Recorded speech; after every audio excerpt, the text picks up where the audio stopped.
we're working with Sebastian on this sideways over again, and I'm going to cue the shoulders first and then the hips. He's a little stuck on the hips. He did well with the shoulders though, so I might have to help him out here. There he goes, and he figures it out. So we're still working on it. It's still not perfect.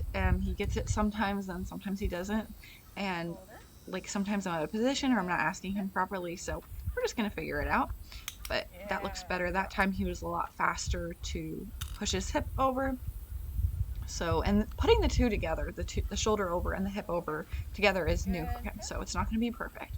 So he kind of does a little step with his shoulder, little step with his hip. There we go. And so now he's being a little bit faster about doing the shoulder and then doing the hip. So we're getting closer. We're going in the right direction here. So shoulder, I'm asking him to target my hand. This is his cue to kind of start the behavior if he's a little distracted by a fly.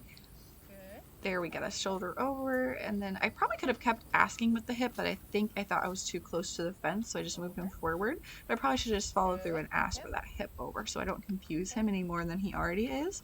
So again, we got shoulder over a little bit, still asking for this hip.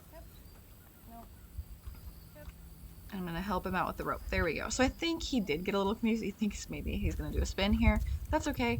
I think he did get a little bit confused, and he is still kind of chewing, so he doesn't like have a whole lot of motivation to kind of try and figure it out because he already does have some food in his mouth.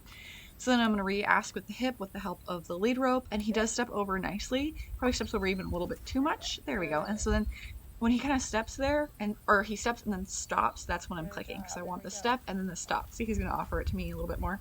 Totally fine. You do want to be probably more careful with a full-size horse, obviously, because you don't want them to step on top of you. So I'm going to groom him real fast, and then I'm just going to cut that out so we don't have to see that though. So I'm going to get my rope set up just in case I need him. I'm going to kind of review a little bit of the hip here and help him out there. There he goes. He figures it out. And it's okay if I need to use the rope for a little bit. I'm not too worried about that. I'm more worried about him just recognizing that cue and then offering that behavior. But I probably could have done that a little bit easier way because I feel like the rope maybe was confusing. There we go. That was a really nice step over with the hip.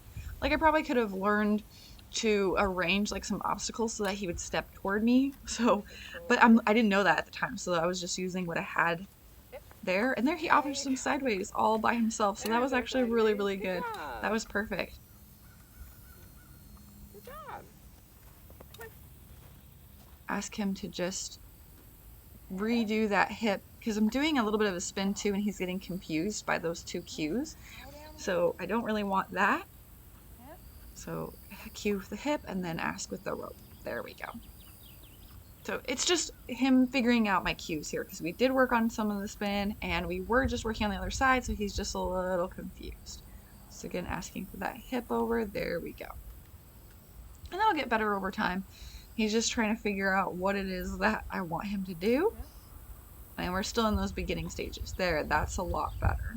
And I probably could have helped by slowing down, giving him a break in between like each side. So I was asking him on the left side and now I'm on the right side, and then that didn't really give him. Now he's offering that hip. I'm asking for the shoulder, he's offering that hip because we just worked on it.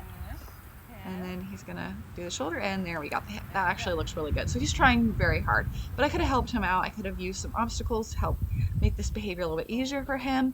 Definitely could have added in a break there so he can have a moment to like not still think about the behavior we were just doing.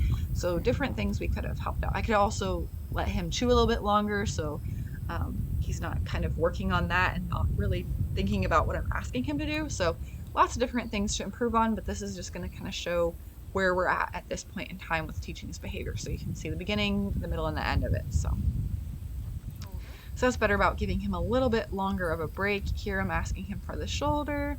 I might have to help him with the lead rope. I think he's just busy chewing here. There's the shoulder, there's the hip. There we go. So what I should do at this point is reward him and then give him a longer break so he can chew that food and then be ready to go again and work on this behavior some more. So shoulder, and he's doing his hip on his own there. So he's being great. He's offering that. He's figuring it out, even though I'm not explaining it to him in the easiest way, for sure. Shoulder, and then he's kind of going with his hip there. That's perfect. He's really going sideways on his own there. So that looks wonderful. I'm going to give him a little jackpot, tell him that that is exactly what I wanted. That looks beautiful. See, that's my mistake again here is I'm just already switching to the other side. He's finally getting it really well on that right side, and now I'm gonna go switch back to the left side. So I should definitely take a longer break here so that he has time to think about it. And he's actually being a superstar here. That was fantastic. He's really figuring out the different sides here. So that looks really good, even though I should have given him a little bit of a break there. And I'm gonna ask him to come forward and let him come stand on this mat here and get a little bit of a jackpot. Because I do want to keep that mat really positive for him and really want him to stand on it. So I just cut out the time that he was eating off of it, eating his reward off of it, and now I'm going to ask him to stand on it. He overshot a little bit, so ask him to stand on it, reward him once he's kind of in position here, and then we're just going to do a quick stay in the arena, and we're still kind of working on me not going super far because I want him to be very reinforced for staying on that mat. So I'm going to go a little bit further this time. And this looks pretty good, so not too bad at all.